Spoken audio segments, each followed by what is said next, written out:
Good evening. It is 2:30. It is the 30th day of April 2021, and I'm using old-time radio voice for some reason. Flash, this just in. All right. I don't know why that went to that voice. I am your grumpy guide to all things gaming, the OG GM. It's Friday.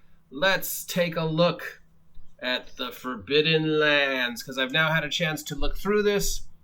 I was at the hospital yesterday to do my cardio, blood pressure, waste of insurance thingy stuff. So I had a long time to wait in the waiting room, so I read through some more stuff. Still can't quite get my head around the character creation section.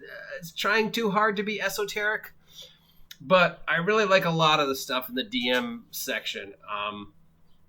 Now, let's just first, my mileage may vary than your mileage, so while I might say I don't like X, you might like X. Remember, I'm very particular about what I like in games. So if I point out something that I find like confusing, like the character creation, that might be something where you're like, oh, dude, this is like easy as pie. Why don't you like this? This is great. It's the best system ever. And obviously a lot of people think the system is great considering how many awards it's won. And in general, Free League just seems to be kicking ass in the awards and in the Kickstarter. So that's the first thing, that your mileage may vary. Second, let's remember that this game was made in another country by people whose English is not their first language and who have things like the metric system. So, and euros and, other stuff. So there might be some issues with translation. I don't know. They're probably smarter than me. All right. So first, there's a lot of great stuff in here for world design. A lot of great ideas. Like I said, there's some things that confuse the fuck out of me, like they're D66 instead of percentile for random tables. Why D66? And I've yet to find an explanation for why, of all the ways to generate random numbers, they went for D66. It's 6, not D6, D6, 66. So to generate random numbers in the Forbidden Lands, and generally in all their games, you roll a D66 instead of like a D100 on the random table. And the only reason I can think of that, because I've yet to find an explanation why they made that choice, is to be different. They're like, well, everybody else is using D100. What can we do that no one's ever done? And somebody's like, if you roll 2D6s, you can sort of get like a D66. So 66 is the equivalent of 100. And yeah, I guess that's never been done. Go with it, Jim. I don't know. I don't know why they chose that. Maybe it's a Swedish thing. I don't know. So the map is the first thing I like. So the game comes with this sort of empty-ish map, this beautiful empty map, and I love maps. Basically blank. I mean, there's a couple things that are labeled, but it's mostly blank, because a huge part of this game is hex crawling. And they give you these stickers to place things are. So even though, it's kind of sort of railroady, it's all and hex crawly, but you also have the freedom to place things wherever you want. If you want this stronghold to be here on the map and somebody else says, no, that stronghold is here on the map, you have the freedom to, as the players discover things in their hex crawling, put it wherever you want on the map. So that's the first thing I like. The second thing I really like the Game Master's Guide, because the Game Master's Guide is all the fluff. The Player's Handbook is all the mechanics, and this is all the fluff. And this is beautiful. I mean, these just would look beautiful. These are beautiful books.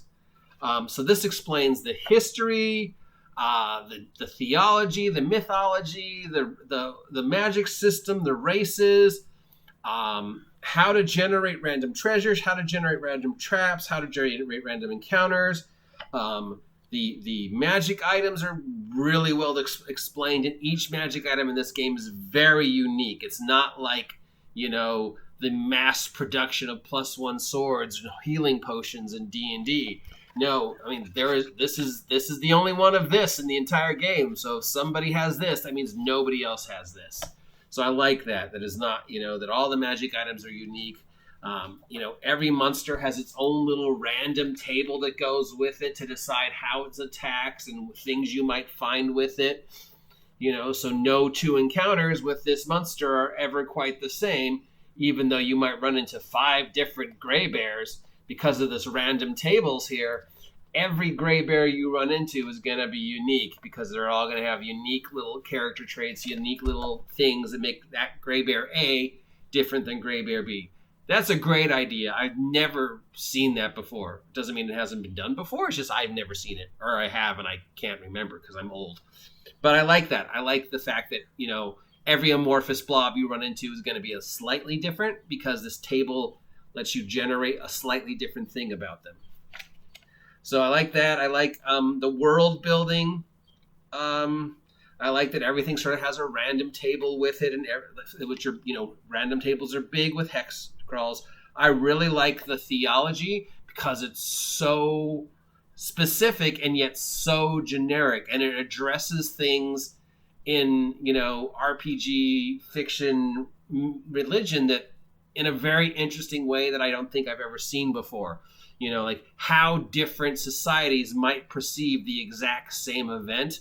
And they give this example of this, myth of the world creation. But, then they describe how each different sect perceives the world creation myth differently and how they interpret it and then how that grew. And so even though it's kind of the same story, they're all interpreting it differently. And because of that, it leads to, religious figgly floggly.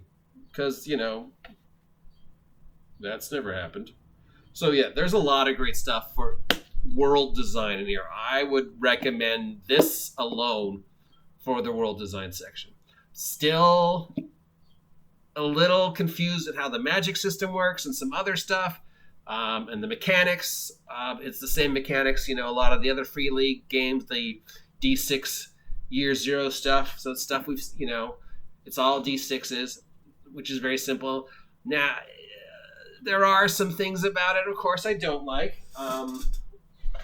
Like, why D66? I don't understand that.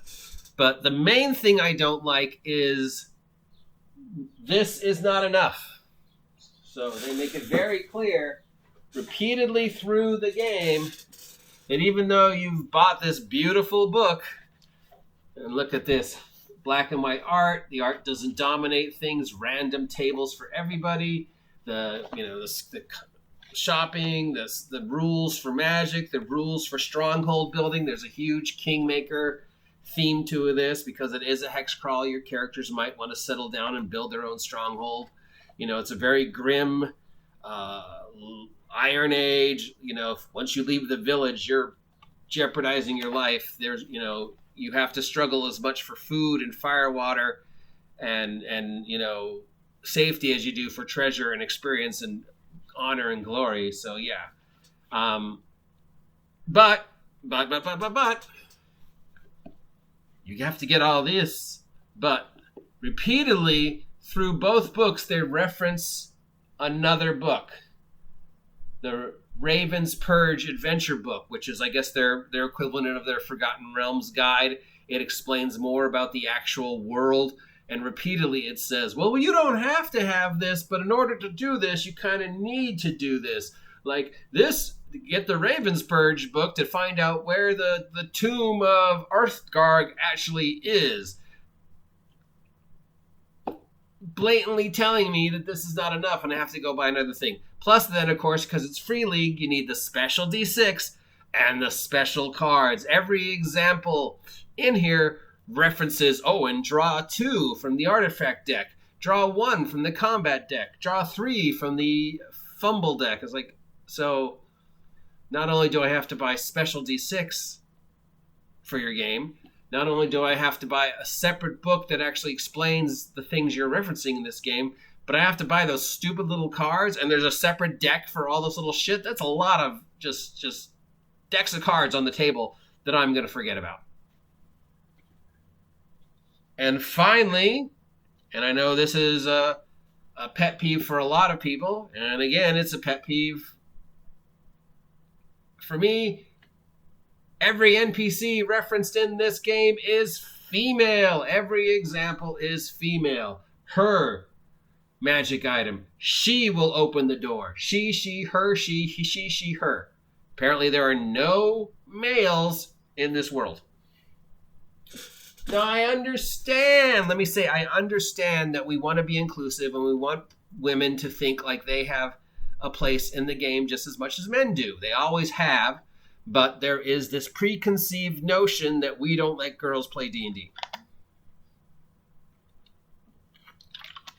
So I understand that if a female reader is reading this, they want to see themselves reflected in the words. So they will feel more, the theory is they will feel more attached to the writing if they see a feminine instead of a masculine reference. That's fine. Great. Brilliant. The English language does need to evolve. It hasn't really changed in 300 some odd years. But because I've gone over this before. There's something vaguely creepy about referring to every NPC as a girl. That's the first thing. Is like, there's all your NPCs are chicks. Every example is a chick. Everything that's gone on in this world is female related, and you're a guy writing a world that is apparently nothing but female NPCs. Did you just not get a date for the prom? I mean, it's just sort of weird. Also, it is just kind of, it's trying too hard. It's trying too hard to be politically correct, and you come off as disingenuous. 50-50, switch. He, she, or name them. Just fucking give him a name. Uthgard kicks open the door. Sven uses his magic hammer. The Sisterhood of the Traveling Pants, who includes Amy and Jackie and Zelda. Just name them. It doesn't have to be all female or all male. Just switch off or just name the NPCs. Come up with an example NPC and then just use that example NPC. Cliff the Crusader needs to climb a wall. In order for Cliff the Crusader to climb a wall, he needs to make a 12 on his 3d6 roll for climb walls. Just give the NPC a name. But those are little nitpicky things, and that's just me, and your mileage may vary. The world building section alone is great. The character creation system is still, I'm having some issues with. It's just sort of getting my head around, how do I make a character? And that's just me. And it's also probably just the translation from the original to the current. But everything else about this is great. The random tables, the world building, the ideas of the mythology, the map system, the hex crawling rules, the stronghold rules. Would I recommend you get it if you are a fan of Free League, if you're looking for a alternative fantasy game that approaches the standard hex crawl in a new and unique and completely different way, and if you can get through the weirdness of the Year Zero system, which apparently a lot of people like considering how many awards it's won, but my brain just has trouble with, really complicated, bizarre, post-Forge thinking. So, yeah, there's a lot of great stuff going on in this system. The mapping system alone is worth it.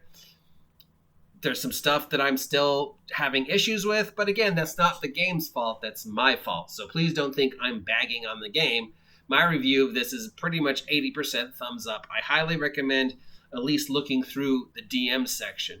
If you're a fan of Free League, if you want to run a hex crawl, if you want to read a really good guide of how to do a hex crawl, stronghold building, low magic, swords of iron kind of world, this is a good reference. So yeah, I think it's one of their better products. I mean, Tales from the Loop up here. I will break this one second from Tales from the Loop. Probably the Alien second. This one third. And Mutant, you're 0 fourth. Because I haven't read Coriolis yet, and I don't want to give these guys any more money.